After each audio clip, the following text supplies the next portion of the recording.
Hey, nice haircut. Thank you.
Good morning, everybody. Good morning. Shabbat Shalom. So nice to see all of you. A couple of things before we get started. First of all, thanks to Sue and Bob Curtis for our bagels this morning.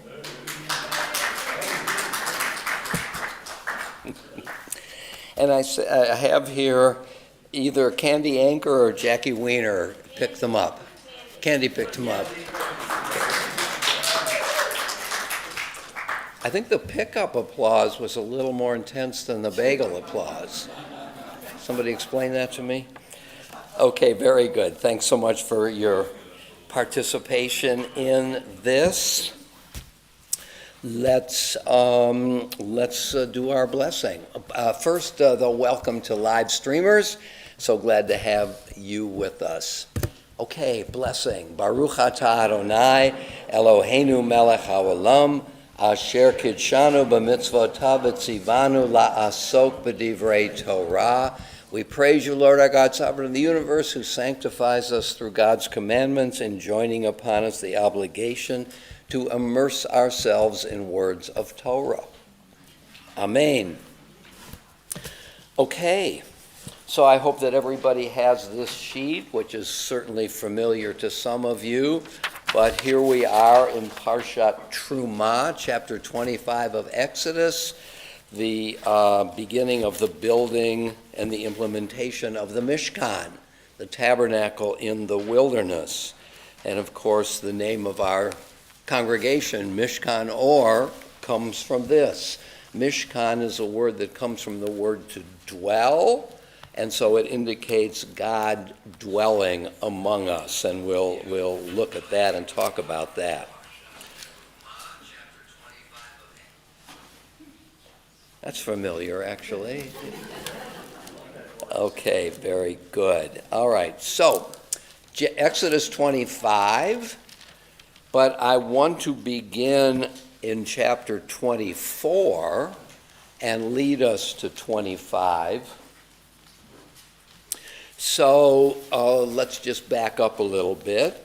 The people are liberated from Egypt in chapters 13, 14. They sing the Song of the Sea in chapter 15. Then they move on to Mount Sinai and have a variety of episodes. Let's see if I can get this going here.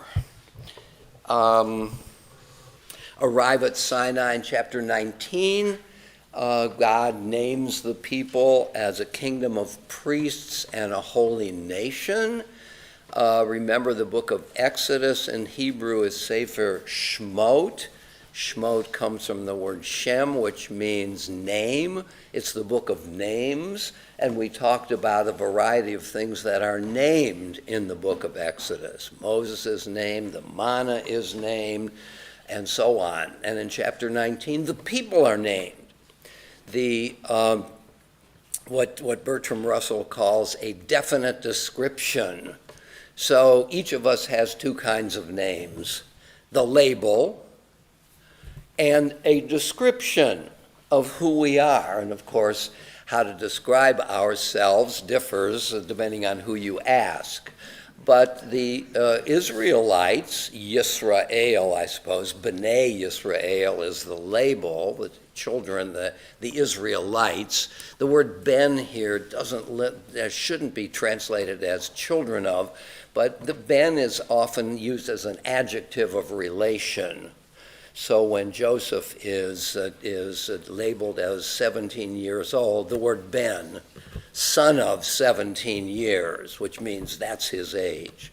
So B'nai Yisrael means Israelites, and not more woodenly children of Israel. That's their label.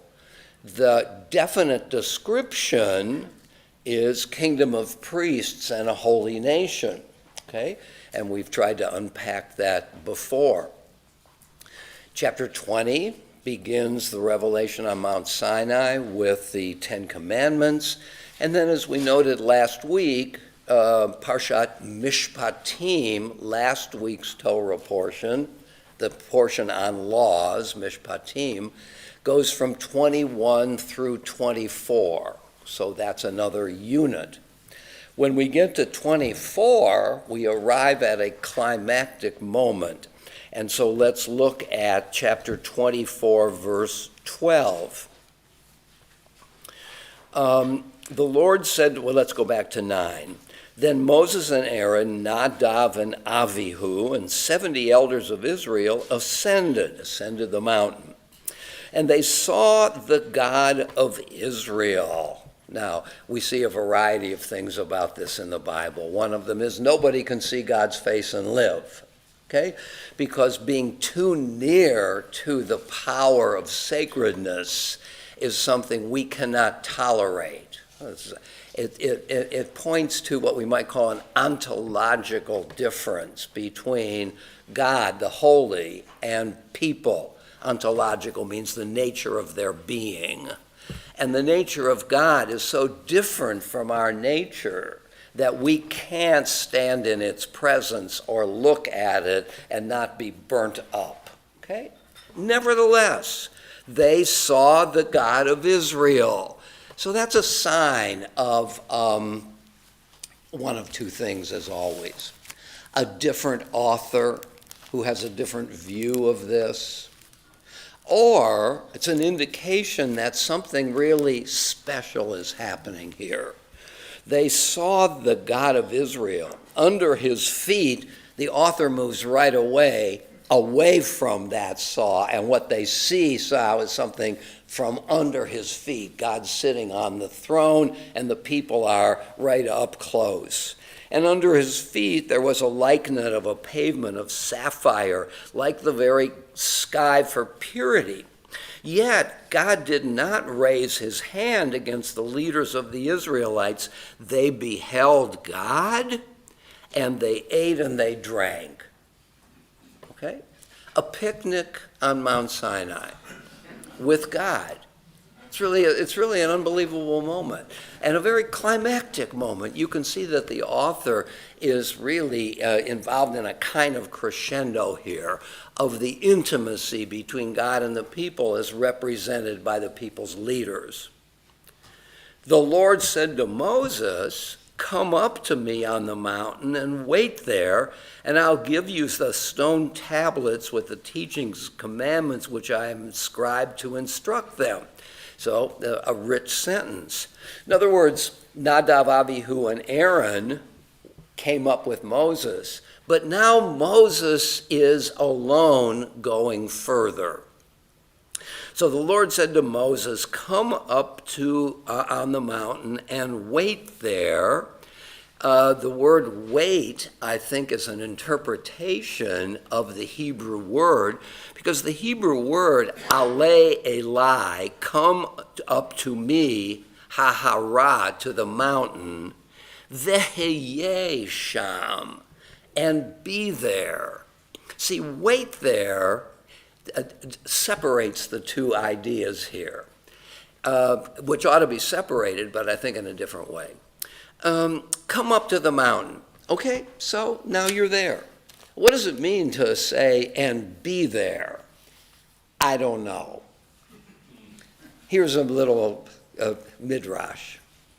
It's one thing to be someplace, it's another thing to be really there, attentive, alert. Be there, I interpret as, don't just perfunctorily stand there, be attentive, be observant here. Something is going on, okay? And I will give you the stone tablets with the teachings and the commandments which I have inscribed to instruct them.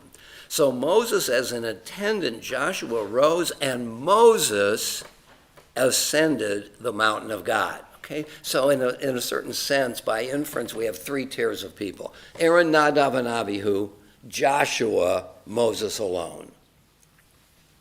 To the elders he had said, wait here for us until we return to you. You have Aaron and Hur with you. Let anyone who has a legal matter approach them.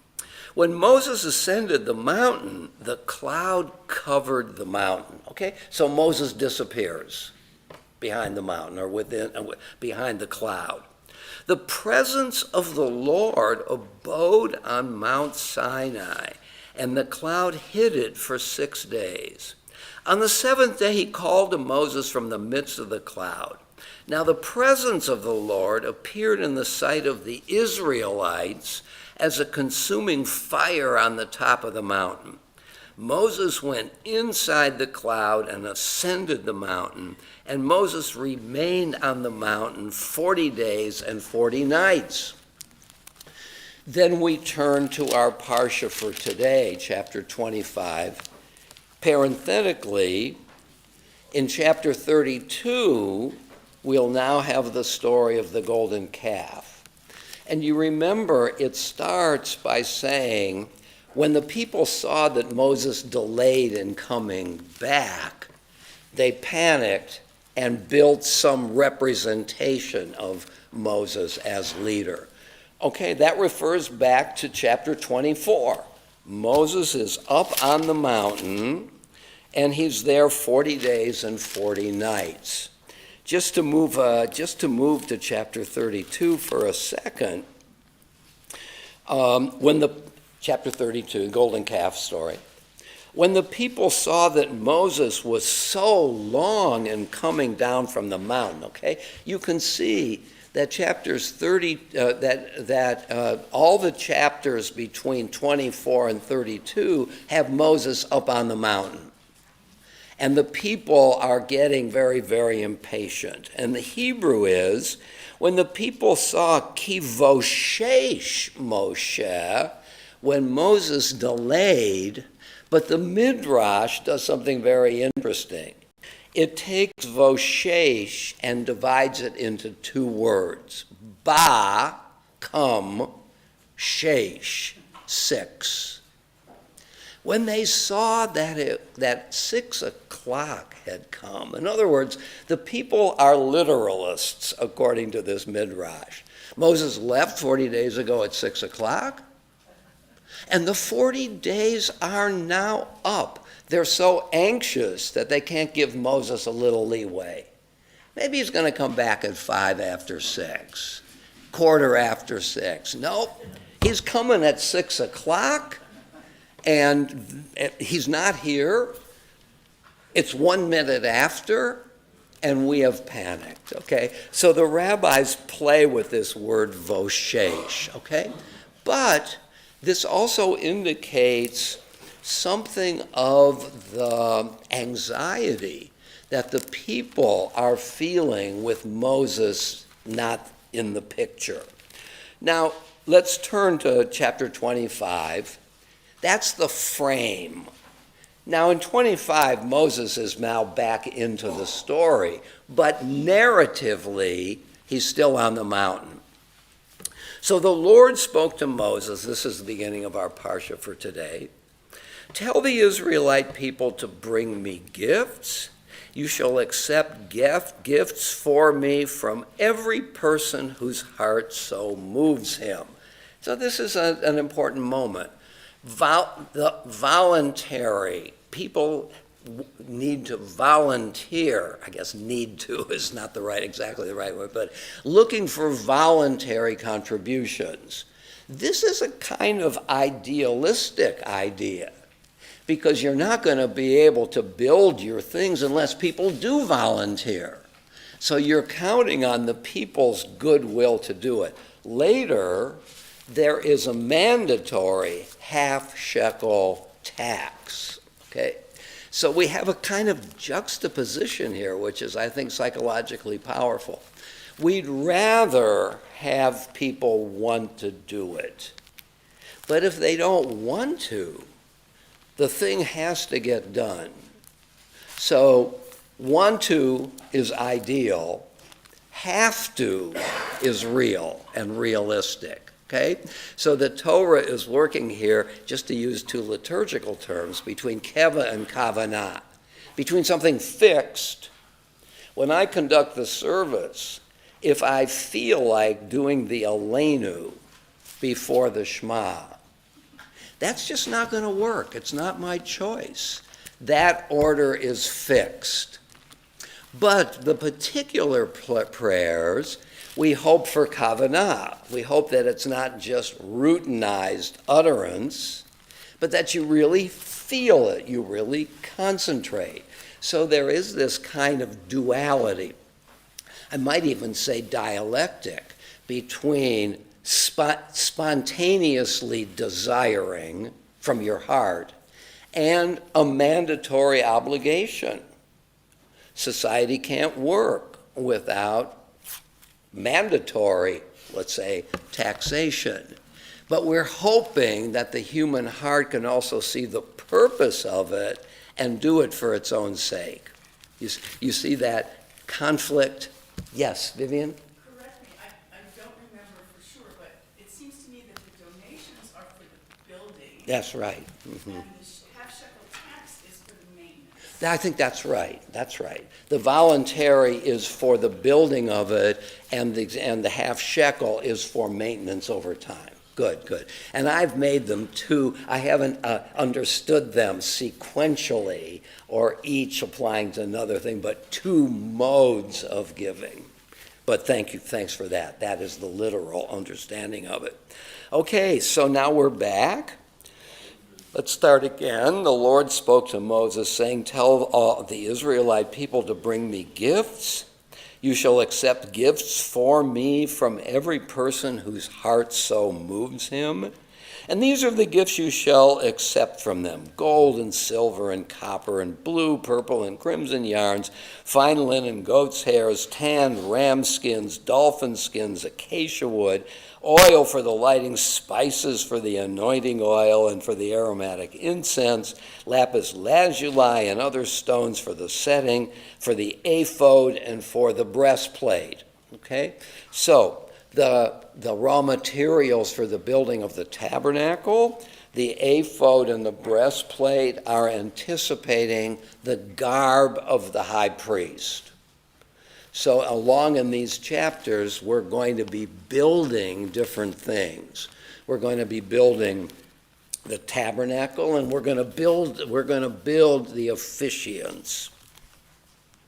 And let them make me a sanctuary that I may dwell among them. Okay, so Rabbi Dadun spoke about this last night, I think very powerfully.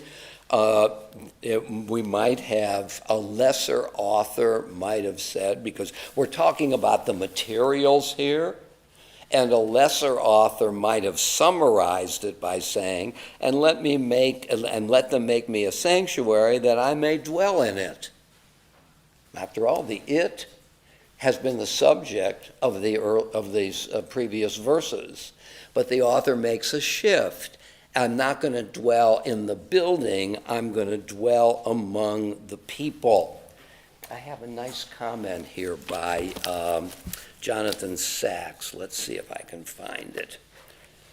In his commentaries on the book of Exodus. Where is that? 192. Yeah.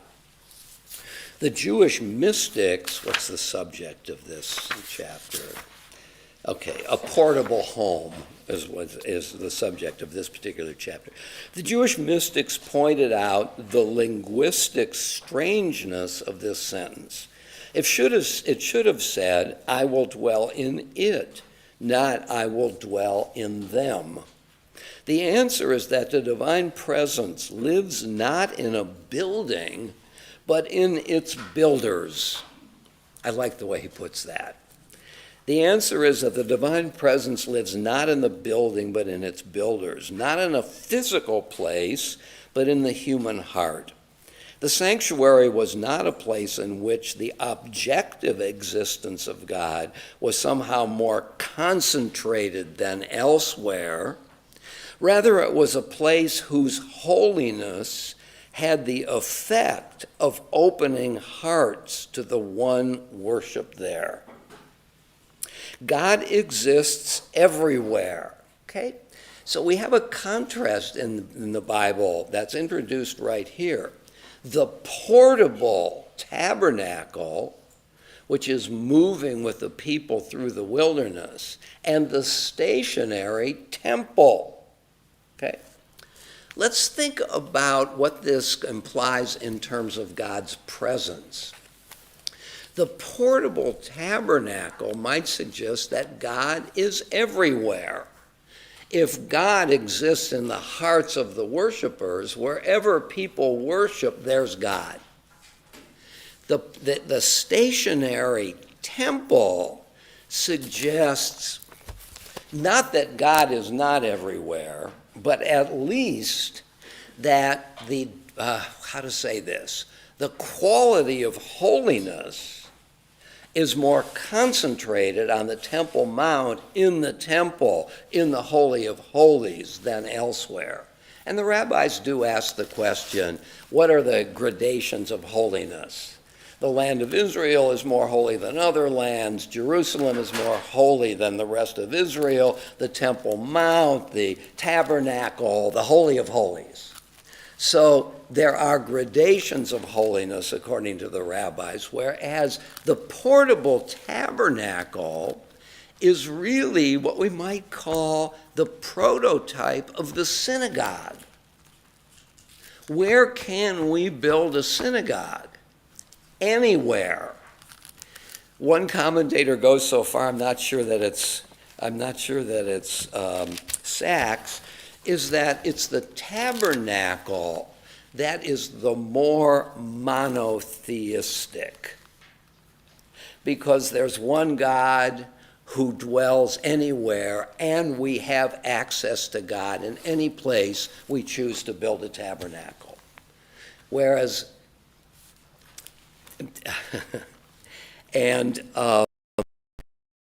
here this implies the distinction that one historian of religion, Jonathan Z. Smith at the University of Chicago, makes between locative religions and identity religions. Locative religions focus on the centrality of place. And in locative religions, moving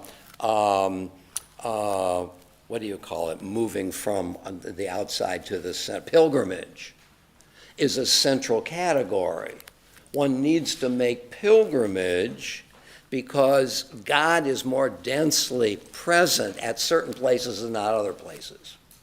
Whereas the synagogue is not a reflection of locative religions, because the synagogue, which can be anywhere, doesn't focus on a hierarchy of places. And therefore, synagogue religion focuses not so much on place, but on identity. Okay? So already here we have the introduction of a prototype of the synagogue and a certain view of where God is.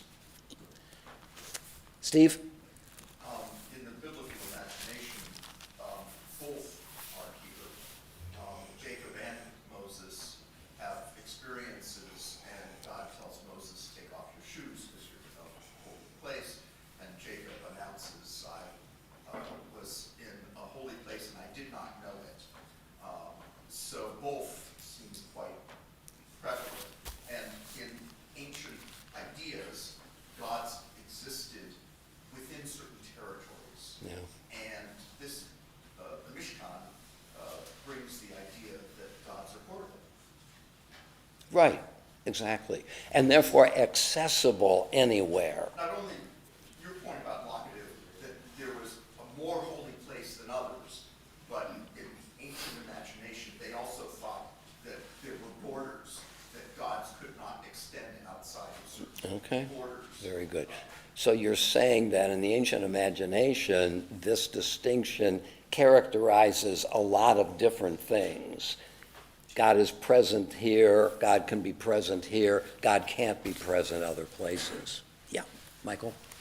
What I'm getting out of this is that our ability to experience God or God's presence is not just between each of us as individuals and God, but also as a community collectively, and that that there's an additional connection that we get by being connected to each other, and through that to God.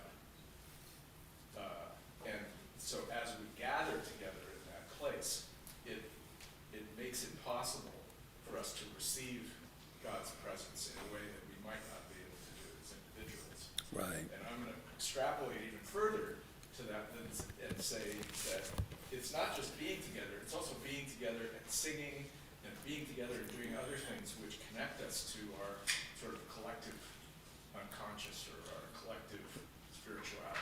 Right. So what point are you making here? That the Mishkan, that I may dwell among them, implies community and all that the community connotes. Yes. Which doesn't eliminate personal Compliments. their compliments, right? David? I think there are two different views of the synagogue. The one that you're describing suggests God is everywhere, and so wherever we are, we can experience God. But there is another strain, perhaps, in Judaism, which is less present in the Reform movement, where, for example, it's important that the synagogue faces east, because when we're praying, we're not actually necessarily praying within the walls of this synagogue, but we're sort of projecting all the way to Jerusalem, where God is really located. I think that's really an important point. Let me just repeat it for live streamers. So David is, in a way, maybe you won't accept this formulation, breaking down the rigid distinction between temple and synagogue, locative and identity, by saying that in the synagogue, which can be anywhere and therefore nowhere in particular, and therefore not locative, to that you are saying that the fact that we orient the synagogue toward Jerusalem brings a locative element into a non-locative institution. I like that. I like that. Thank you. Yeah, no, that's very good. Huh. Okay. Paul? An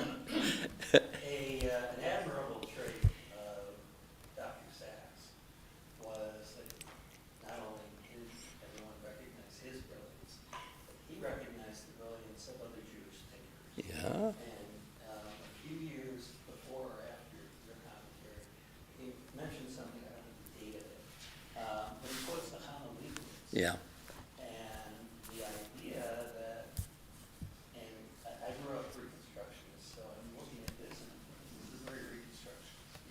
Mhm. that the tabernacle was a microcosmos of what God made in creation.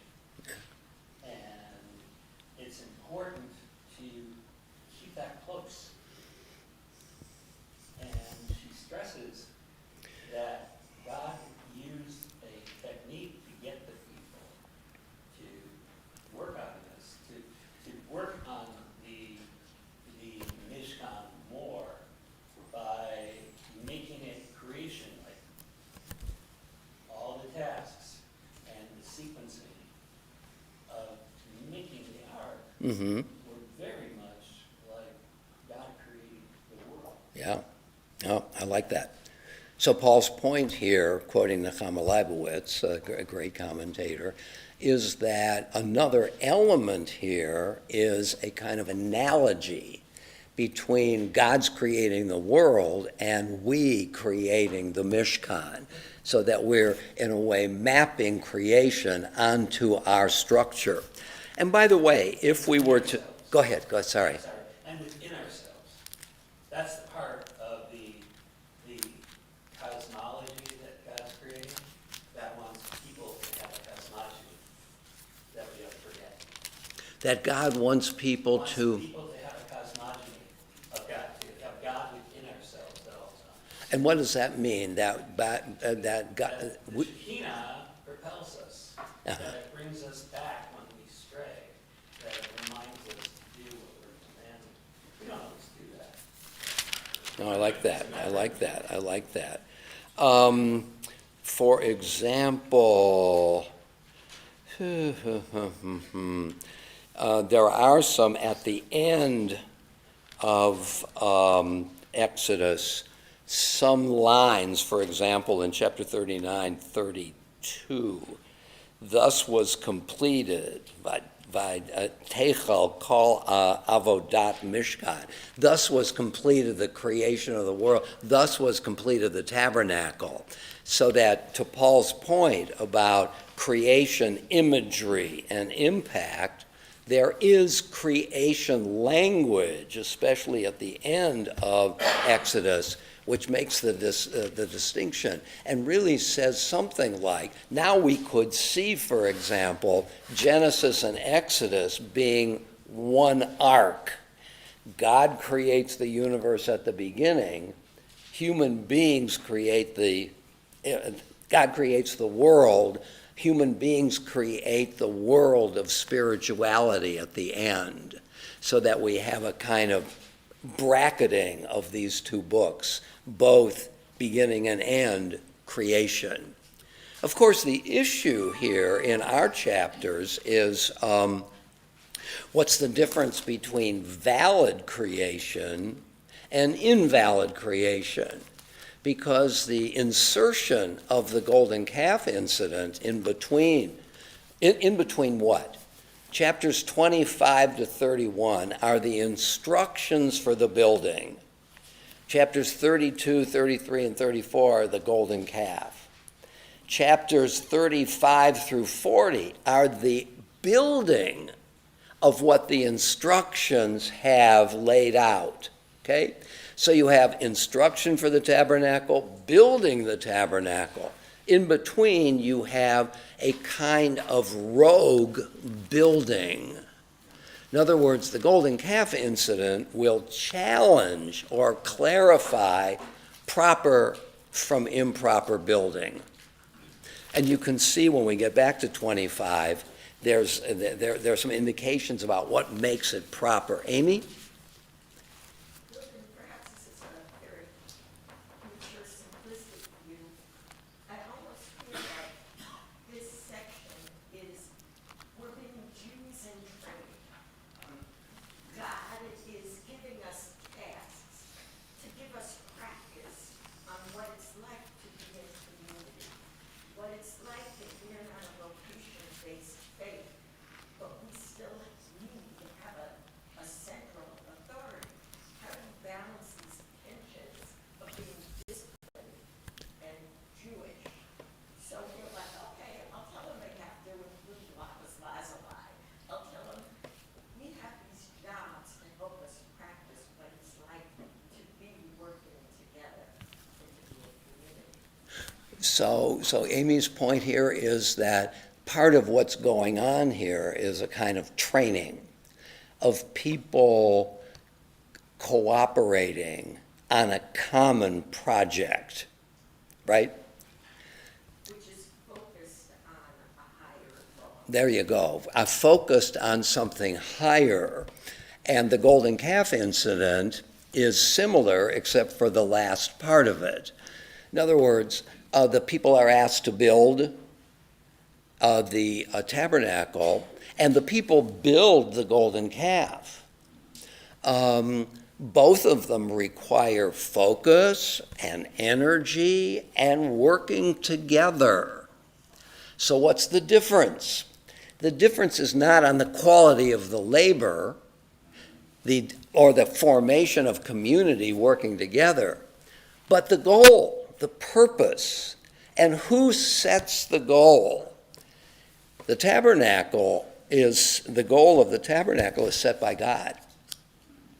You can see, let's look at 25, verse 8. And let them make me a sanctuary that I may dwell among them, exactly as I show you. The pattern of the tabernacle and the pattern of its furnishings, so shall you make it. So there is a kind of blueprint. Some commentators say there is even a kind of prototype tabernacle in heaven. And God shows them that picture, and this is what you're to replicate on earth. So valid building comes from God's orders and commandments. Invalid building comes from our own dispositions and needs. So one is unpredictable and vacillating. The other is stable. So being a Jew takes work and also. I'm sorry? So being a Jew takes hard work. Yeah. But also a spiritual God. Also focus on the why we're doing it. At the risk of bringing this down from such a high level, there's a rather scary phrase, 25:15, where it says, "The poles shall remain in the rings of the ark, they shall not be removed from it." And that reminds me of the traveling of the Jews, the fact that we've been expelled from so many places. God, I think, is telling us that we have to keep our Judaism with us, and we have to be ready to move, because it's the only place where it describes the poles, and the poles could simply be there. But this is a rather odd statement saying that the poles shall not be removed. Yep. We have to be ready to deal with what comes our way and move on. Right, we have to have our passports with us at all times. Yeah. There's also the element of danger. One of the dangers is to think of ourselves as permanently sedentary. We have to be ready when something happens. But also the danger of, what's the way to say this, of getting too close to the power of holiness. And therefore, the poles can serve as a way of not getting too close to the ark when you are traveling, because you're using the poles. There is a very interesting passage, now that we've talked about it. Let's see if we can find it. 2 Samuel, chapter 6. Is that? Yeah. 2 Samuel, chapter 6. So this is bringing the ark into Jerusalem with David. So chapter 6, verse 3. See it? I mean, have the page. What's the page, Michael? 478 in the JPS, Jewish Publication Society. They loaded the ark of God unto a new cart. In other words, it had been in captivity, so to speak, outside of Jerusalem. Now they're going to bring it in. Or maybe this is the foreshadowing of the first thing. They loaded the ark of God onto a new cart and conveyed it from the house of Avinadab. How do you pronounce that name? Avinadav. And Avinadab's sons, Uzzah and Achio. They guided the new cart. They conveyed it from Avinadab's house on the hill, Uzzah walking alongside the ark of God and Achio walking in front. Meanwhile, David and all the house of Israel danced before the Lord, and so on. But when, verse 6, they came to the threshing floor of Nachon, Uzzah reached out for the ark of God and grasped it, for the oxen had stumbled. What a tremendously wonderful thing he just did. The ark is about to fall on the ground, and he is so devoted to its sanctity and preservation that he spontaneously, without thinking about it, tries to keep it from falling on the ground. Verse 7, the Lord was incensed at Uzzah, and God struck him down on the spot for his indiscretion, and he died there beside the ark of God. And David was distressed because the Lord had inflicted a breach upon Uzzah. In other words, the cautionary tale here is, no matter what your impulse, don't get too close to holiness. It'll burn you. This is dangerous holiness. So this idea of the poles being ready to move, the poles also serve as a way of protecting those who move it from the danger. So that's another piece of danger here. In other words, it would seem that in chapter 25 of Exodus, we're building something that domesticates religion. Let's build this, let's do it according to instruction, and everything will be great. But don't forget, it's not only to love God, but to revere God. Not only to want to come closer to God, say through prayer, through mitzvot, but God is also on a very different level than we are. Just as parents, it says also, honor your father and mother, but also revere, fear them. Well, that doesn't make a lot of sense to the modern ear, but the parent has the role sometimes of punishing the child. And therefore, the fear of the parent has pedagogical value. Okay?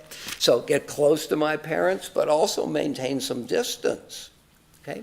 So that's the hidden idea here, which gets brought out later on in the narrative, that this is also formidable, and you can't just get close to it whenever you want to. Maya? It's just interesting to contrast it with the story of the building of the Tower of Babel. Yeah, that's true. So Maya points out the parallel of the Tower of Babel, because they're trying to storm the heavens. And you remember what the people who build the Tower of Babel say: let us make a name for ourselves. And right away, this is in chapter 11 or 11, I think. In chapter 12, God calls Abraham. And one of the things God says to Abraham is, I will make you a name.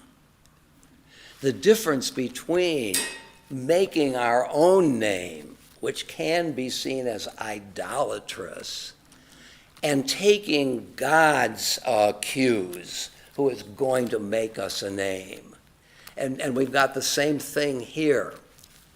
Lynn. Thank you. I'm going to remark to what the gentleman who first started speaking. Steve. No, Michael. Yeah, Michael. He mentioned something that we all hope is true. And I remember talking to you about, does God hear us better if we're in a sanctuary and we have a community of prayer who's lifting up to God? And I remember so specifically you said, no. You said that what you feel who God is, what you feel of God is within you. Yeah. That your godliness or your belief in God is within you. So if I add 10 more people on top of me or 10 more people next to me, it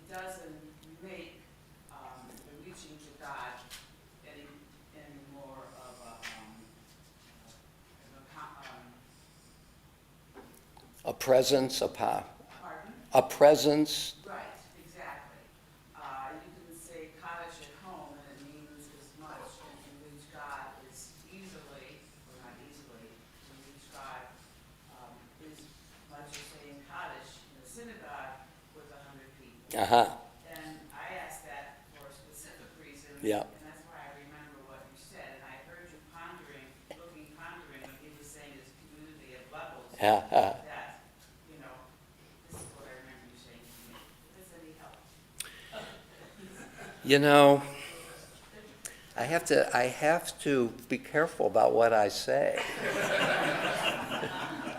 I'm going to be quoted back. That we were talking, specifically about one thing, and you were very unwavering in saying that your prayers will be heard as well when you say them at home as they will in the synagogue. You didn't see me waver when I said this? No, I'm kidding. I'm teasing you. So Lynn is making an interesting point, of course. How shall I reframe it? In what situation or where is prayer most powerful? In the community or in the individual heart? And I think the answer, and it's the Bible's answer as well, is both. I mean, after all, what we have here is a community building this. And therefore, what we've been saying about community, that there's power in numbers working together. But also, when you look at the book of Psalms is the outpouring of the individual heart. So that the Psalms gives prominence to what the individual needs. And it's not an accident that traditionally King David is seen as the author of the biblical Psalms, an individual who also recites poetry in the narratives. So the narrative presentation of David shows him not only as a great warrior and a great unifier and all these things, and also a pretty problematic guy, but also he gives a eulogy for his, what's his name, his general. Who is that? And for Jonathan, Saul and Jonathan at the beginning of 1 Kings, I think. So that it's both. But I think we ought to recognize, we live in a kind of individualist age, and therefore the prominence of what the individual does. And also, the individual can decide when I'm going to say my prayer, 2:30 in the afternoon. Whereas the community can't leave it up to the individuals to decide when prayer is. So to have a community norm means to relinquish some of our autonomy, which is hard for 6 o'clock. I don't want to do 6 o'clock. I want to do 6:15. I'm not coming. So there is a difference in the nature of the imperative. Lynn, did you want to follow up? I understand all that. Yeah. What I'm saying Yes. is that the God that is within us has nothing to do with those around us. I mean, didn't we just say that, I agree with the sociology of it, and it certainly makes an impact to you emotionally and spiritually, but what godliness is in us, what we take in, is not additive. We're not, the congregation around us is not additive to prayers reaching God or God's presence. What do you mean it's not additive? In other words, In numbers.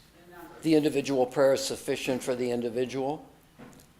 I don't want to say that anymore, but, Mm-hmm. that what's within us doesn't get necessarily compounded because others are praying with us, although it does make us, just, the individuality of the godliness in us. Right. Does not increase the level because we have others standing with us. It's That's all I'm saying. yeah. Not about the grateful community. No, I get it. I get it. For all, many reasons, but, The individual So the individual prayer is sufficient for the individual, and it doesn't need the, no.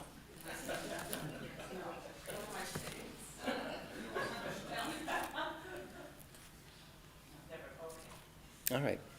Well, I think, go ahead. Do you want to say something, Maida? Basically saying that within the person is an equally as important when you're praying Yes, as having the whole community with you. sure. It's that as an individual, I'm praying and I'm assuming that God is listening to me as well as to everyone else. Got it. Yeah, okay. I'm going to not try to summarize it, though I think I see it. Yes, I was just gonna say, sort of the whole idea of the movement too, right? So like my individual faith isn't less if I choose to pray or not. I mean, this Judaism is strengthened by the community, and the overall faith of the Jewish people is strengthened by the community, which is why you have to have religion. Like, there is but my individual faith can't be measured by whether I choose to pray alone or I choose to pray. And God is hearing you whether Yeah, it's right. by Yeah. yourself or you're the whole Right. temple at Yes. congregants. Yes. you know, it's hard to argue with that, and I wouldn't. But, you know, I've always thought to myself about two different scenarios. Let's suppose it's Yom Kippur morning, and let's suppose we're gathering at 9:30, and we're going to be there until noon, and then we're coming back. So the individual says, here I am, I'm here with others, but I'm having my own experience with God. How long can that be sustained? I take it that it's not an argument about intensity or about veracity. It's a matter of, do we have the materials with which prayer can be extended and broadened? And my assumption is that we as individuals don't. That one of the virtues of statutory prayer, of a prayer book with things in it, is that they can serve as vehicles for our own intensity, but we depend upon it. Yeah. Yeah. I was just gonna say, and I think it's easier for it to fall apart. So during COVID is a good example, right? It was nice to watch services at home. And then it was just nice to go to Patterson's and pick apples and do tashlik. And then it was just apples. Like you lose it's easy to stop doing it if you don't have the community. You wanna see, there's that whole line about, Max goes to temple to talk to God and Sure. I go to temple to talk to Max. To Max, sure. Right, like community brings people, it makes you come, it keeps you together, it keeps it going, it keeps the continuity to have a structure. Right. Just like games, in a certain way, this is a game. It's got its own moves, vocabulary, what counts as doing it right and not doing it right. If I want to play a game, I better know the rules, otherwise I'm just not going to be able to get from the game what I could. Although it's a dialectic, isn't it? We want the individual need to have its own particular expression, but the community helps us as we help the community. There's an important distinction here between the tangible and the intangible. Okay? The Roman general Pompey violated the Holy of Holies, and he said, there's nothing here. You must all be atheists. Yeah. But obviously for the community, there was something there. That's a good point. Yeah. Right. So that the intangible can have as much power as the tangible, even though to an outsider it may look like nothing. And Judaism tends to emphasize the intangible more than the tangible, as other religions do the opposite. Right. And it's a good point, because the tangible exists in space, and spatial objects can be the subject of worship and therefore idolatry. This is where Shabbat, which doesn't focus on place as much as time, undercuts one of the dangers of place, that it is worshiped and not what it's for. So your point, I think, is well taken. Placelessness has a place. Okay, Joe? I think we're talking at a level of human psychology and sociology. We work better together, our brainwaves align when we're in the same room. But I think there's another description that we haven't gone high enough. That maybe God is only in the relationship among people. In other words, what God is a whole other stream of the way Judaism looks at the relation to God. And we are obligated. We're in a breach with others, and for some would say, only when I look in the eyes of the other does God exist. The only obligation I have is in the relationship. Alone, I really don't have any relationship with God, which that resonates with me much more, that God is about our relationship with other people.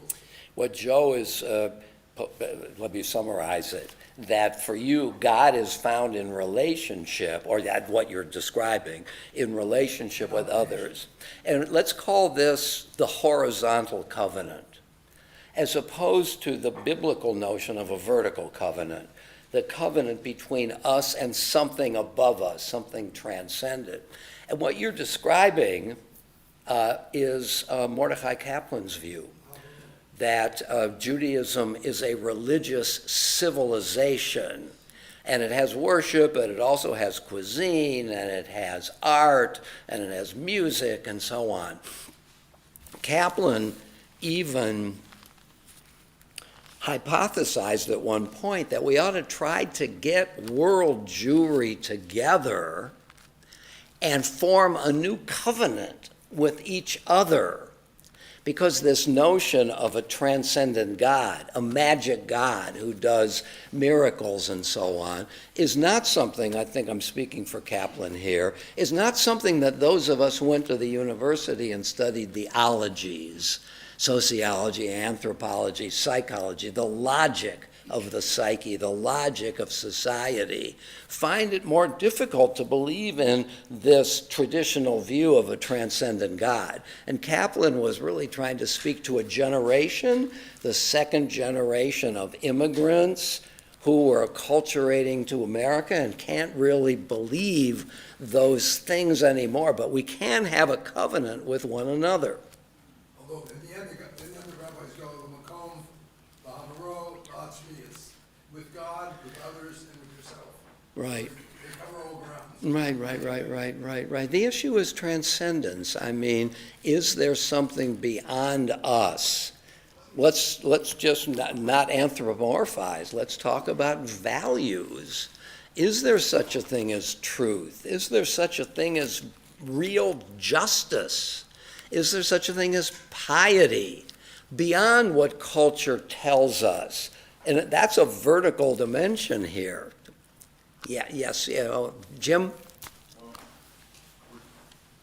the golden calf, doesn't it show us how easily we can be led or misled for good or bad? Yeah. The extremes of war, to get people all riled up and the other guy's bad, we gotta do this. And the other thing I find interesting with Uzo, I don't know if I'm pronouncing it right, when God strikes him down. Uzzah, yeah. Is that this material thing called an ark Yes. is somehow more important than human life. Yeah. And I see a big problem there. Okay, so he touched the thing and he did it wrong. I don't think he should have got killed over it. Little slap in the, The lesson was to the populace in general. right. And I think the problem with it is this material thing called an ark is somehow more important than human life. And I don't think I can buy that. Yeah. Well, so Jim is challenging the whole notion, the whole idea in this story of Uzzah, that he is sacrificed because he has violated something about the ark. And how do you compare a material object with a human being? Yeah, I mean, it's certainly, it's a cautionary tale, and we could certainly object to it. I don't know that I'd defend it to the death, but I think I see the point here, that the author is saying that there is something so precious about what is in that ark that we can't contaminate it, because once we begin to treat it like any other object, it no longer has the power to command us, to direct us. So we really have to preserve its sanctity. How much do we have to preserve it, in the way of your question? You get the point. You don't want to just throw the thing on the ground. But my gosh, do we have to take it this far? So I think, though, that even in its exaggeration, let's call it that, it makes the point that our values, our sense of purpose, of vocation, is so fragile. The point about the golden calf that you just made, people can stray very quickly, is so precious but so fragile that we have to indicate, even in exaggerated ways, just what is at stake in relativizing the ark and its contents. That would be the argument. Draw the line between the ark being what you're saying and idolatry. Yeah. So let's suppose that we are there at that moment and the ark is beginning to fall. And let's suppose we could hold this in a still frame. And we could say, now just how far do we want to take this? Should we allow Uzzah to get it and be zapped? Or should I, hey, Rabbi, get in this scene and just make the point. The ark is precious. Don't you see that, people? The ark is really important in its contents. So we don't have to have Uzzah sacrificed here, do we? Because we've made the point. And the question might be, have we made the point? It's just one guy saying it's precious without something of dramatic forcefulness that drives home the preciousness of what this is. I mean, after all, in the Crusades, when the Crusaders came through the Rhineland, and they demanded that people convert, many of them didn't. This is the highest form of worship, according to Maimonides, that there's something more precious than life itself. Hey, Crusaders, do you really have to give them an ultimatum here? You're making your point. Now move on. No. I mean, it's not for nothing that the word for what these people did is martyr, which comes from the Greek that means a witness. And at certain key moments in life, God forbid we should face them, it's a matter of witnessing the absolute nature of our faith versus the worth of my life. I mean, that's where, God forbid it should happen to us. But so was it worth it for these people to jump in the river or throw their children in the river? I mean, who could answer that question? But the point about martyrdom is, at some extreme point, and again, God forbid it should happen to us, is what we believe that precious that we're willing to even sacrifice my limited time-bound life. Yeah. Who hasn't? Margie? One thing about the golden calf is that it brings out the regression. You could take the Jews out of Egypt, but you couldn't take Egypt out of the Jews. That's a good point. No, that's a good point. I also think a lot about how vulnerable our theology is, because all of these gods say, do this, do that, which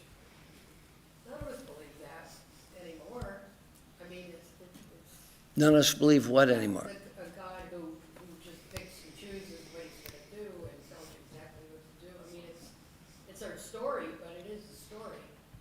And I don't think we hang on to that concept of a God. I think it's more vulnerable, say in Christianity, where the proof is the afterlife, there's no proof. But, I'm not sure you're, I guess I'm just struck by the notion of a biblical God is really alien today. yeah. The God who acts in history, the God who vacillates, who punishes, who commands, and so on, right? Right. Would you rather read an essay about the depth of sin or read Dostoevsky?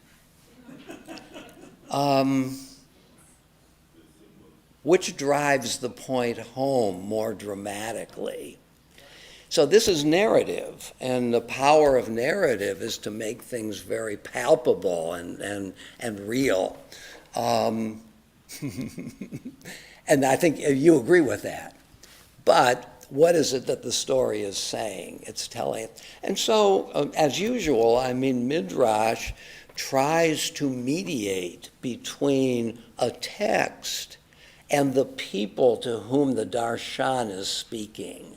And can we make it so palpable to people in their own terms that the story can be seen as a vehicle for that message, as opposed to the story is primary. The story may be a vehicle for a message that we all agree with. Yeah, it's no less fascinating Yeah. because of it, because of what I'm just. Right. Yes, Larry? Would you say that through the ages, many years, that God is evolving, that God is maturing, and that she sees it differently maybe today or in different ages, or is it just sort of like God is supreme? They know what they want, they know everything, and there's no need to change in my ways. Yeah. No, it's a good question. Larry is asking, does God have a biography? There is that book by John Miles. Is it John Miles? God, subtitle, A Biography, where he tries to show the development of God. The theologian Teilhard de Chardin wrote a book about this, from the Alpha to the Omega. And God is developing. Some of us remember Bill Morris of blessed memory. He used to sit right there, and he always would say to me, this is God's story of development. And one can see it, the very famous rabbinic story about the oven of Achnai, when there's a question about whether the oven is kosher, and the rabbis are arguing about it, and one rabbi says it isn't, and to prove it, let this carob tree get up and move 50 cubits. And it does. Then the other rabbi says, no, if I'm right, let the walls of the synagogue start to fall. And in deference to Rabbi Ishmael, they begin to fall, and in deference to Rabbi whatever, they only fall halfway. Finally, they look up to heaven and say, God, solve this problem for us. And God says, no, the law belongs to so-and-so. And the rabbis turn to one another. One of them says, it says in the Torah, lo bashamayim hi, that the Torah is not in heaven. So God, stay out of the arguments of the sages. You gave us, we're quoting you, God, that the Torah is no longer in heaven. Now it's up to us. So stay out of it. Miracles decide nothing. What's decisive are the logical conclusions of the reasoning of the rabbis. So this may be a moment. And by the way, later on, one of the rabbis is walking somewhere, and he sees Elijah. And Elijah is taken up to heaven in a chariot, and according to this idea, doesn't die. And what's he doing all this time before he brings the Messiah? He's walking the earth and helping the sages decide certain things. And long after this oven of Achnai situation, one of the rabbis is walking, and he sees Elijah. He says, by the way, when the rabbi said to God, stay out of our discussions, what was God's response? And Elijah said, God smiled and said, my children have defeated me. Yeah. As in a certain way, we hope that our children do, that they do better than we, and so on. That's an example of the idea of the growth of God. God comes to see that he has authorized the community that is faithful to his Torah to manage their own affairs. And miracles, namely God's arsenal, no longer have salience. So that's an example of God's growth, according to the rabbi. So that's a very daring thing to say, that the rabbi said to God, stay out of it. It's not your business any longer. You gave us methods. Okay, yes. I think of the comment of the Episcopal Bishop Shelby, I can't remember his last name, but he said he wrote a book that was called Biblical Literalism, a Gentile Heresy. Okay. Yeah. Joe? So it seems that in a cynical view, not touching the Mishkan was a metaphor. We can use it today, but with them, look, we made up the story about this God that's traveling here. Don't touch it, because you might open it up and find out there's nothing there and nothing happens, and you won't believe the leader's story anymore. Yeah. So we take that today, and the metaphor for today is don't question God too much, because we might find out he's not there. So just stay away, because it's going to be dangerous, and just live your life. That's Spinoza's argument, that the problem here is really not religion per se, but the clerics, those who make up the stories in order to preserve their own authority. And Spinoza undermines their authority by pointing out the flaws in the book that they defer to, that the Bible really cannot be understood as revelation from God. It's basically written by one guy for a particular purpose, and what he did served the purpose of organizing a community in his own day. So this notion that there is something hidden that the leaders understand to be problematic, which is kept from the populace, is Spinoza's argument for marginalizing religion and make room for free speech. That's the origin of liberalism, which Spinoza and Hobbes and some of those guys did. Yeah, Michael. So I think we're having two discussions simultaneously here. Only? They may intersect, but I don't know. I want to go, well, maybe what I should say, one comment on this, on the golden calf question. I can't help but think about a quote, and I don't remember who said it, that we're punished not for our sins, but by our sins. And in that sense, God is not punishing Uzzah. It's that Uzzah is venturing beyond his own sphere. And he lacks humility and his place, a sense of his place in the universe. And so it's not an authority, an act of authority so much as I don't know what to call it, but the sort of balance of the universe or something like that. So that's one point. The other one is, I want to go back to what Joe said a few comments ago in response to Margie. Lynn, right? Margie. Oh, Lynn, yeah. Yeah. So when Lynn asked you the question, her question, you said both. Yeah. You didn't say either. It's both together. I think that's what Joe was saying is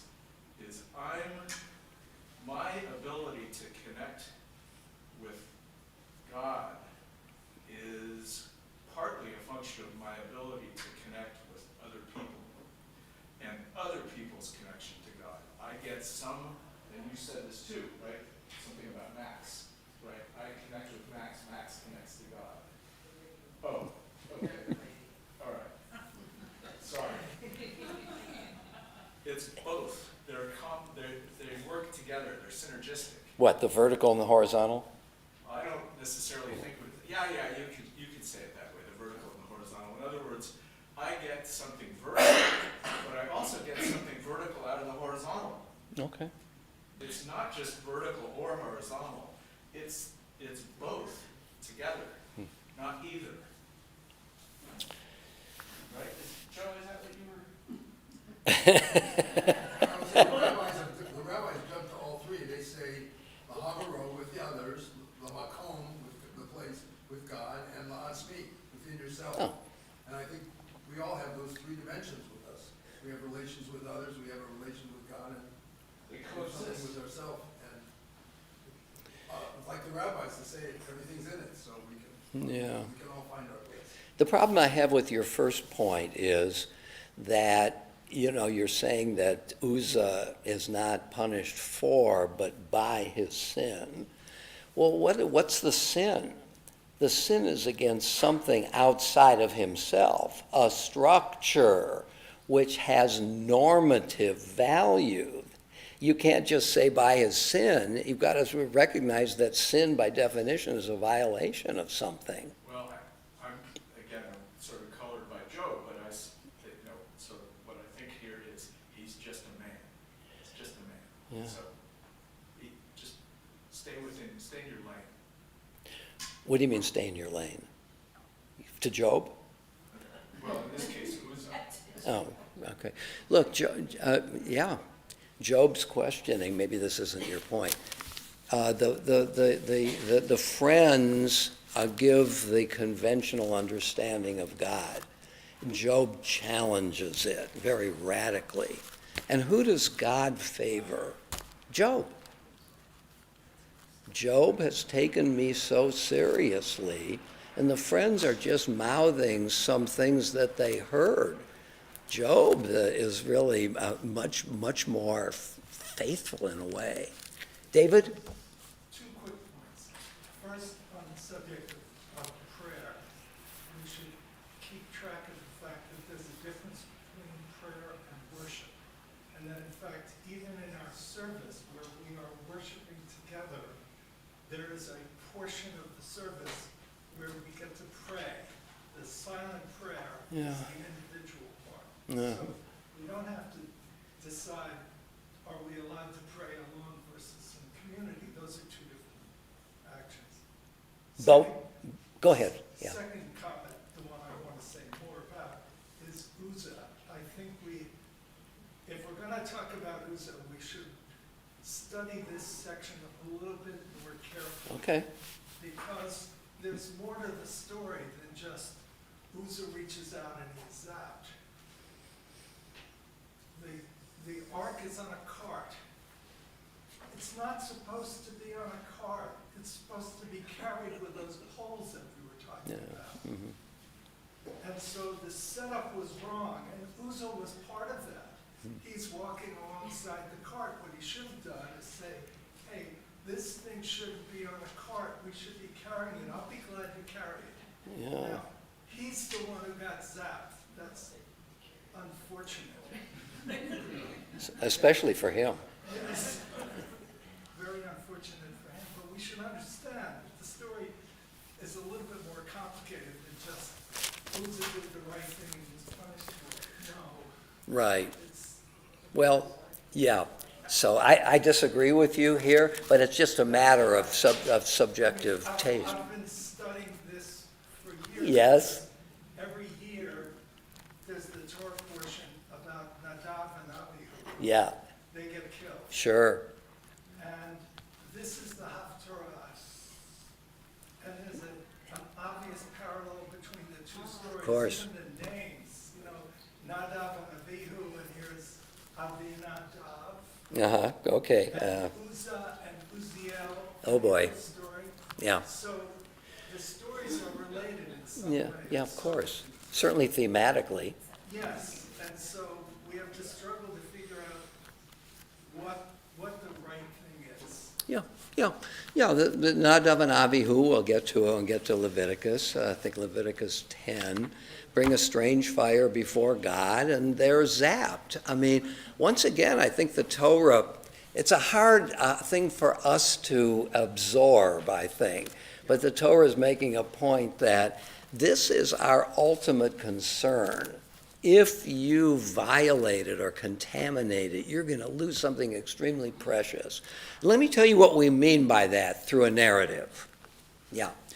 I think the cart business, frankly, just an aside here, is merely the setup of the story. I don't see it as inherently a violation that they didn't carry the poles, because I think the main point is that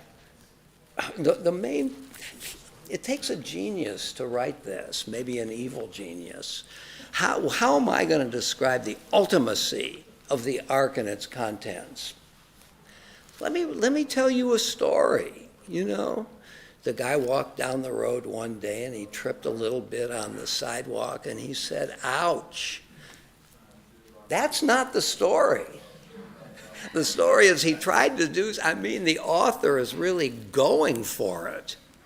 He did something normatively heroic, didn't he?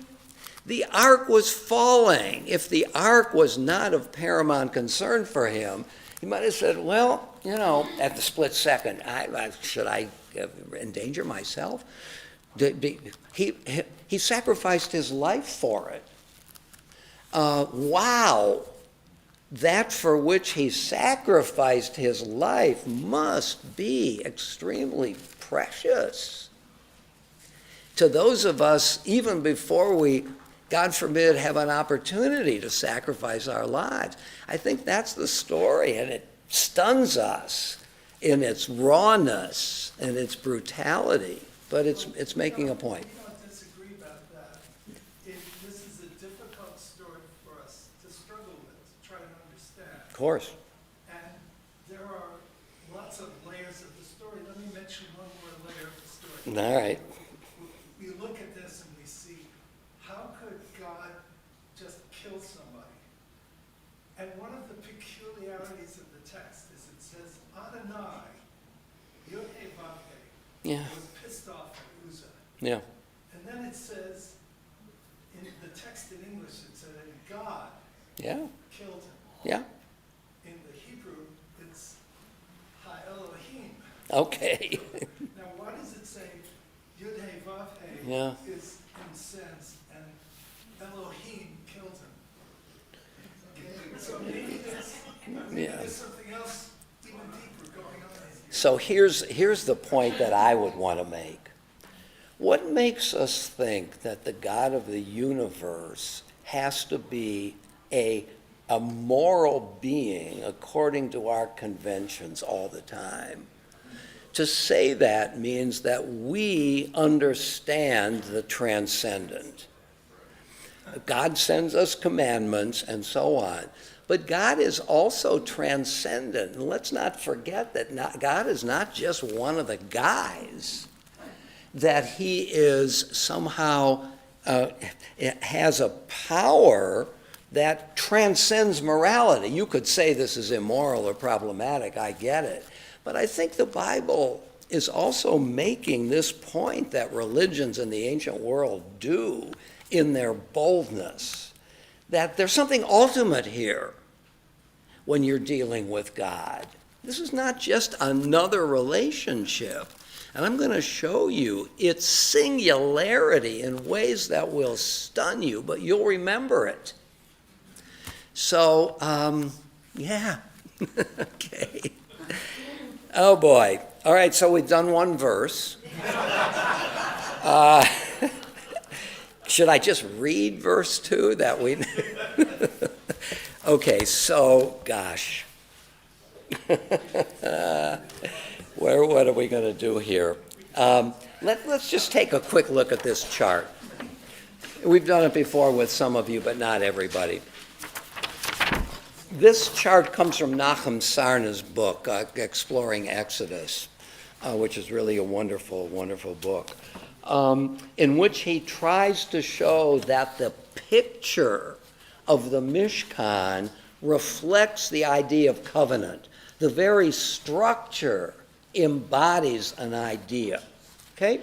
So we can see here that the tabernacle, this large rectangle, can be divided, and the measurements of the story support this, can be divided into 2 even squares.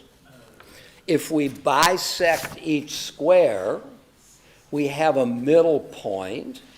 The middle point of the outer court is the altar of burnt offering. The middle point of the left square is the ark. According to this story, God comes down to, God is sitting, God's throne stool is the roof of the ark. And God and these teraphim are guarding it, right? One with wings standing over it, the other one touching the wings, that create a kind of sacred space. They carve out a sacred space. And this is where God comes down to speak to, in this point, Moses. The altar of burnt offering in the right-hand square is where the people offer their sacrifices. So the 2 central points reflect the 2 elements of the covenant. God comes down and speaks to us. We, through sacrifice, speak or respond to God. So that the very structure of the tabernacle also is covenantal in its elements. I think that Sarna has done a really nice job here. So this is not just, let's talk about all the details of the materials and the ornaments that build the ark. Let's not get lost in the details here, because this structure, which is now carried through the wilderness, carries with it the covenantal responsibilities of each of the two parties. So when we have the details here, we can get lost in really what is going on here. A particular structure is always underlying this. Margie? You know, Joe just figured out cubits, so it's 150 feet by 75. God's the architect, but he's a little flawed, because how are you going to carry this on 4 poles? Right? I don't know that you carry this on 4 poles. It's the ark that is carried on, just the ark. It's only the ark that's movable, it's not the... No, the whole thing is movable, but The ark is on the floor. the ark is on it, because there are poles. Why are there poles here? Precisely because even in the tabernacle days, if Moses wants to get in, or the high priest wants to get in, he'd better be sure not to touch that ark. If he wants to do something with it, he's got to touch the poles. Because it's too easy to move this thing. Pretty huge. right. There's an assumption here that they're moving it throughout the wilderness, right? And then the ark is finally, by Solomon brings the ark and puts it into the temple. And it says, by the way, when Solomon does this in 1 Kings chapter 8, I think it is, that the only thing in the ark were the 10 Commandments. So that's what's also carried through the wilderness. Yeah, that's a good point, because you remember that the tablets are broken by Moses. But according to the Midrash, what is carried through the wilderness are the whole tablets and the broken tablets. The brokenness of life, the wholeness of life, and so on. We can't leave behind the memory of our brokenness.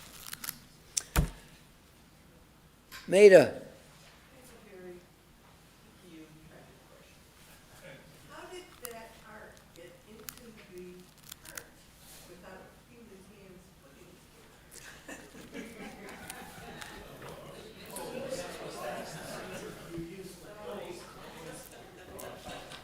Here's the answer.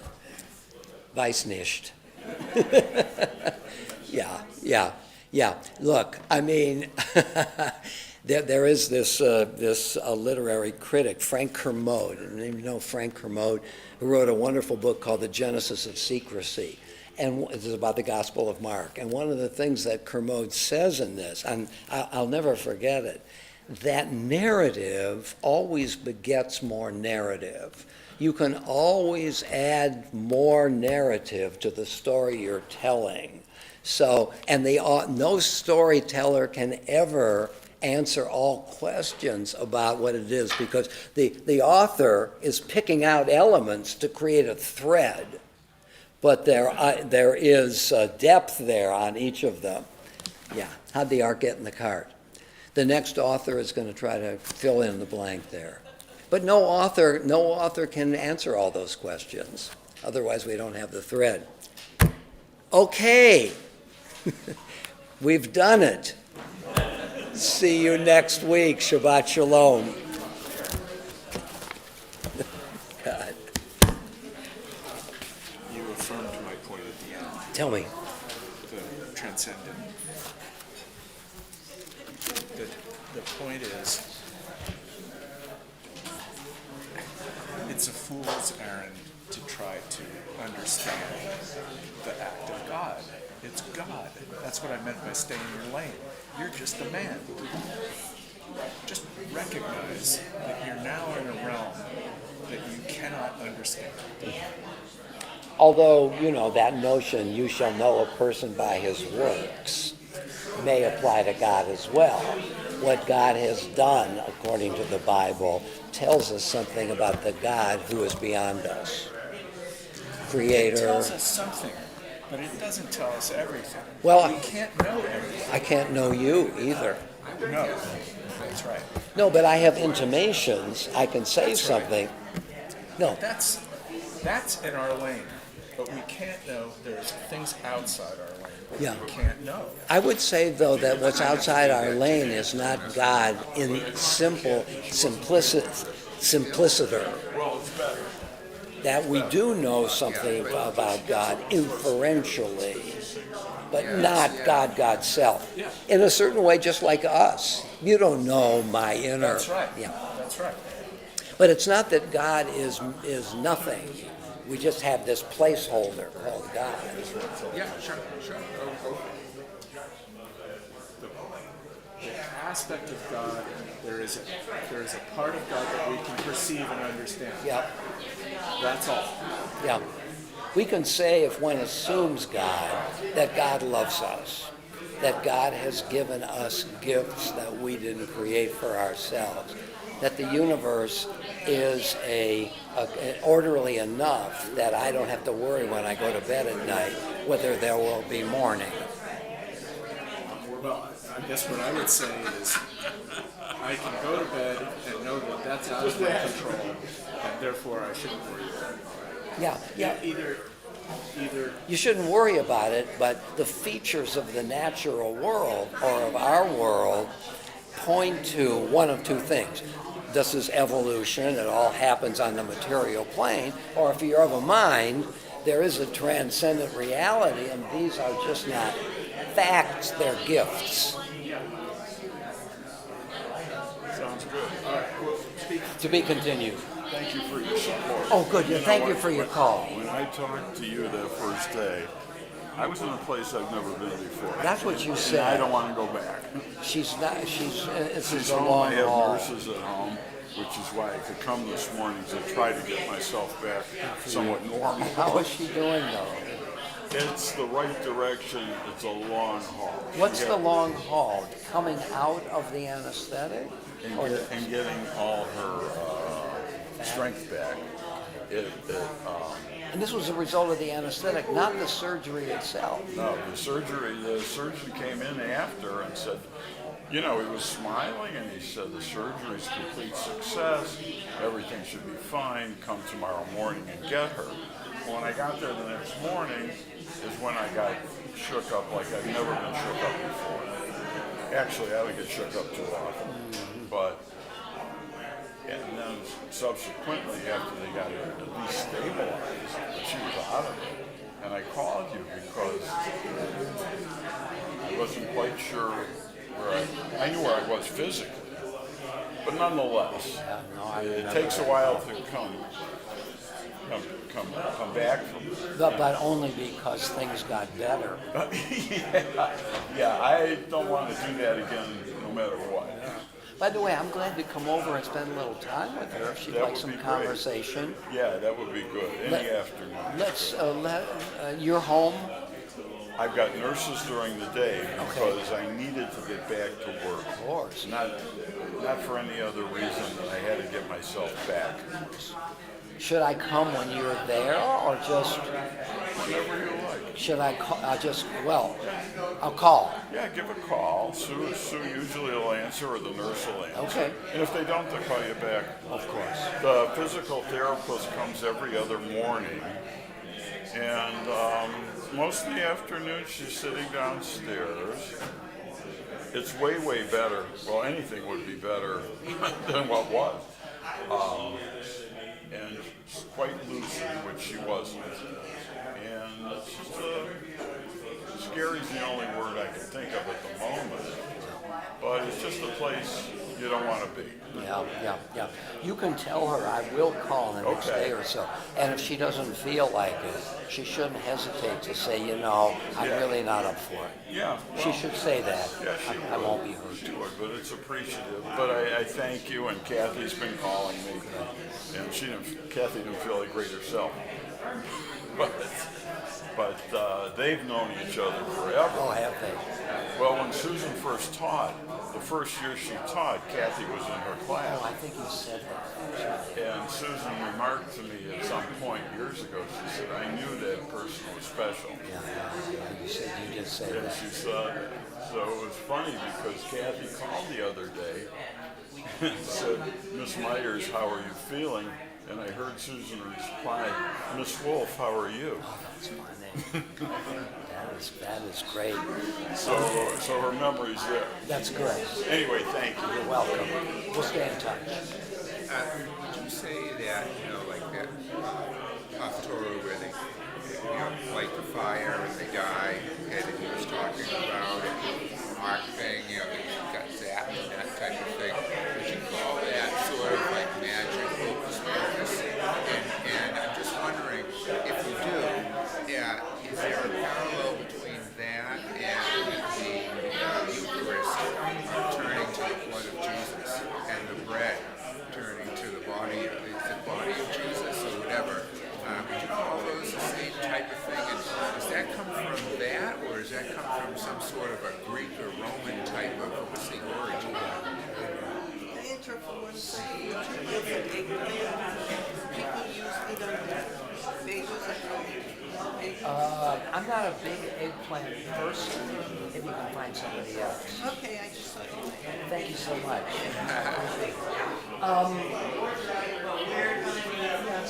It's a good point. One could say that the difference between magic and religion is who is enacting if it's forces, mysterious forces, a variety. But if it's the one God of the universe, now this is special pleading, obviously, because religions would say this is the moral ideal. This is not just some anonymous spirit. This is the one who has done all of these amazing things. And therefore is trying to make a point. Now, a person not faithful to that religion, but the person who doesn't provide the story might call it magic. And what is magic? The creation of something that is not explainable as the natural order of causality. Like turning the bread into the blood of his body. But the power of it is it creates intimacy, not just conversation. You are taken in. Right. Oh my God, it's so powerful. And And supposedly, only if you're a believer can you do this. Otherwise, if you're not a believer, it's going to look ridiculous, and it's not going to have any impact. But you know, in the ancient world, in the early centuries of Christianity, the pagans, the Romans, and so on, called this what do you call it when you eat human flesh? Cannibalism. That it was cannibalism. So it's subject to that ridicule. No, but it's interesting, you believe that it really happened if you're calling it that. Well, I think they were saying, you think you're eating the body. What an awful thought this is. You're calling this a sacrament. We call what you call a sacrament cannibalism. They weren't buying into the idea. So, I guess magic, one could say that magic is somebody else's religion, not your own. But, I mean, think of the puzzle, which is an obvious puzzle. You want to transcend as God, it's not just part of the natural universe. But how do you get this other to be involved in your life? Well, God watches over us and so on, or God punishes us for our sins, or God can be eaten. It does sound kind of cannibalistic. It does. Spiritually cannibalistic. Well, I mean, for those for whom this is part of a belief structure, are saying, and it's only the priest that can do it. It's not that anybody can say, hey, this is the body of Christ. So, and it's only the rabbis, at least in Israel, who can tell us what the law is. If I have a problem about law, or traditional Jew, and I have a problem with law, I think I'll go to Larry and ask him, what should I do? You don't have any authority. It's only the rabbis who have authority. Why? Because they have shown two things: great knowledge of the tradition, and that they are faithful Jews. They're not just somebody who teaches at the university, knows the stuff. So if a person has those two things, knowledge, traditional understanding, and faith, this person is the one who is likely to be trustworthy to do what he says he's going to do. And you and I are not trustworthy. Therefore, if I say this is the Lord, these are by the way, I think there's a response of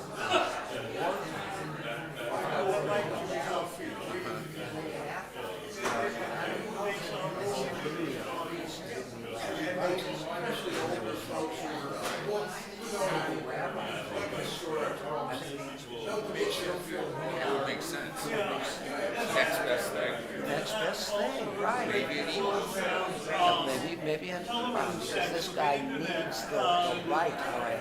But the thing about it is turning into blood or into water. That's exactly anywhere to be found in Greek. Wow. Or is it great? Or how do they get it? How do they go with that? Well, Zeus, for example, in Greek mythology, can transform himself into different entities. So there's a famous story about Leda and the swan. The swan rapes Leda, but the swan is a transformation of Zeus. It's Zeus who is raping Leda.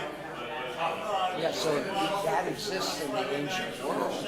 By the way, one of the greatest, are you a poetry person at all? A poetry person? Not at all. Do me a favor. There's a poem by William Butler Yeats. Y-E-A-T-S, not Y-A-T, Y-A-T, called Leda and the Swan. It's a sonnet. It's only 14 lines. It is so stunning. Take a look at it. I'm not going to quiz you. No, but I'm going to actually put it in my phone so I get the right. I'm going to come back here and put it in my phone so I get the right spelling. You have to ponder it a little bit, because it's not, because he makes a move maybe that is really quite stunning, but you have to sit with it for a while. What's he really telling us? I'll do that. Yeah. Short. Okay, so it's Y-E-A-T-Z. S. Y-A-T-S, first name. William Butler. W-E-W-E-A. Leave it. L-E-D-A. On the spot. All right, great. If you do it, I want to know what you think. Yeah, Lita and Swan. the swan. The swan. Do you know how much I had to pay Archie's husband to bring up the poles? I mean, it was... And you notice I looked at you at Yeah, one moment. I did. Yeah. So I have, you know, this whole Let me see where it idea- is. I got to be. yeah. I've got 2 minutes actually. Okay, yeah. 2 minutes. Yeah, 1 foot. The whole idea of the danger of holiness, Yeah. I think is part of the covenant. And the reason I say that is when the Philistines stole the ark and touched it, you know, they didn't die. They got hemorrhoids, but they didn't die. But their gods died. Okay, but they didn't die. They didn't die. And I don't know if the called Jews knew that their gods died, because they didn't go looking for it. God had to do something to bring it back. Okay. Oh, at what point? I thought you were making the point that if you're not Jewish, you don't get zapped. Right. And I think the zapping of Uzzah and Achio. It's just Uzzah, really. yeah, and you know, the two guys who had fire, the guy and the judge who said, you know, if I win this battle, I'll sacrifice. It strikes me that it's a way that God keeps Jews in line, because unlike Christianity, where he does the same thing in a religion that believes in the afterlife. I mean, Judaism is a here and now religion, so you have to make the examples in the here and now, as opposed to if you screw up Christianity, you're damned eternally. It just, I mean, I don't know if it just struck me that there's something about the degree in which God needs to pound home the idea of the danger of holiness as a kind of control mechanism. And if people don't believe in him in the way the Jews do, then they don't reap those same consequences, because it's inconsequential to anything. Well, but here are a couple of additional things. I mean, traditional Judaism does believe in life after death. In the same way of Well, we're going to pay for our sins, for example. Reward and punishment, I think, features there. in death. After life. I mean, is there a Hades? There's, well, that's a good point. There's certainly Is two there kinds a of... Dostoevsky? Yeah. There's certainly immortality, soul, and resurrection of the body. Yeah. And I think that there is reward and punishment there, but I'm not certain. And after all, Catholics, I mean, it's not that it's put off entirely, because, you know, there are punishments for your sin. If you don't go to confession, maybe you can't go to confession. If you're divorced, I think you can't. So there's both in both. Okay. I would say. Liberal Judaism doesn't believe in it. Well, yeah, I'm not convinced. I mean, okay. I mean, if you look at 1st and 2nd Kings, some of those real kings that weren't very good, they died. Yeah. Right. I mean, you know, they were, you know how they recite, you know, and there was did abominations, and then he died. And then he went died. to sleep with his fathers. Right. Well, I mean, and I think the answer to that, so to speak, is this is narrative. Right. And not all storytellers can tell all the story. And they're doing different things. Yeah, okay. It just, I mean, yeah, okay, I agree, I guess. But the idea that, that there's a reason that holiness is as dangerous as it is in Judaism that has to do with that there's a Judaism. You know, that the covenant between God and the Jews. And he's less concerned about Philistines touching the ark. I don't know, because it's true that they get hemorrhoids, they get punished for it. The gods, the other idols in the room are smashed, so there certainly are deleterious. I mean, that's not but that's not what happened to Uzzah. He died. He died. Right in front of everybody. Right. But it makes the general. Right, he was talking about last night's baseball game. Lost his concentration. Oh my God! Yeah, what would you do? It would be interesting for somebody to write the story that everybody, you know, and it fell, and it broke, and the tablets that weren't broken broke, and then, you know, so what then? They live happily ever after. I guess so, right? And that's not the story the Bible wants to tell. Right. Yeah. Yeah. Yeah. Is this the blueprint also like for the first temple, or is this different? Well, that's a good question. I don't know the answer to that. Was this in Jerusalem, or was this for Jerusalem? You know, the ark makes it to Jerusalem. I'm not sure that whole thing does. I think it's certainly carried through the wilderness, but I don't think it's erected in the land of Israel, because there are different holy places once they get to the land of Israel. Jerusalem hasn't been sort of bought yet, purchased. So I think it disappears. Okay, well then the candy on top will probably be different structure. It might replicate it, it might have this, and then I think it has this as well, maybe not in the same dimension. But you know, take a look online of the structure of the temple in Jerusalem. Okay. It's very involved. Okay. Good. I'm running, so you have to come in.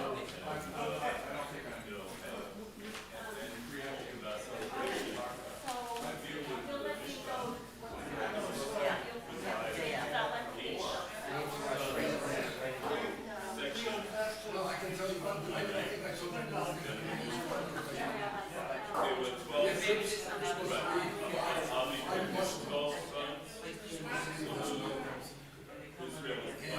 A lot of the organizations that are sending people there are sending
familiar with what, you know. Seems to have, I mean, it was. I Well, don't one know, thing I'm Andrew, curious about, I'm probably not. Take care, have a You good- take good- care too, have a good Jaguars and people with CIA. Are they, So you feel like Well, so- sending a message.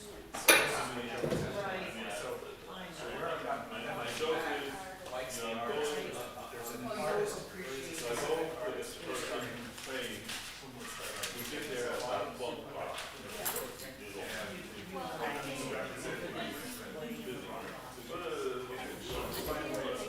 Hey, what do you, I can send you, what do you do? I can send you paying Mari. What's the artist name? I said, I said, sometimes, sometimes, 2-3 hours ago. He said, well, you know, we pray, I'm doing Mara over and over again. So I said to my joke is, well, what they're gonna do, I said they're gonna do it until they can get it right. I said, you know, You put it on the many of them came to the gym, because his wife was, gym left, so he got the flowers. But his wife had surgery. Jim, so, Glad you told me, because I know his wife. oh, okay. I mean, not I said, close, but they're responsible. I'll have to contact him. well, Very happy about it. I like the Jim's a good boy. Oh, I agree, but I'm not taking it because they don't. I'm gonna go, Lou. All right, take care. Here. See you next week. Whether you can, there were two thoughts. I hope, when I One opened is, up the minutes yesterday, you know. first of all, I think what, you could reach out, those folks will also I mean, know I who to looked reach at out to. every and single start comment that everybody made. It's not but I some of the think rest I of us have have enough. friends And one I place always or another. say, But when I send the- them to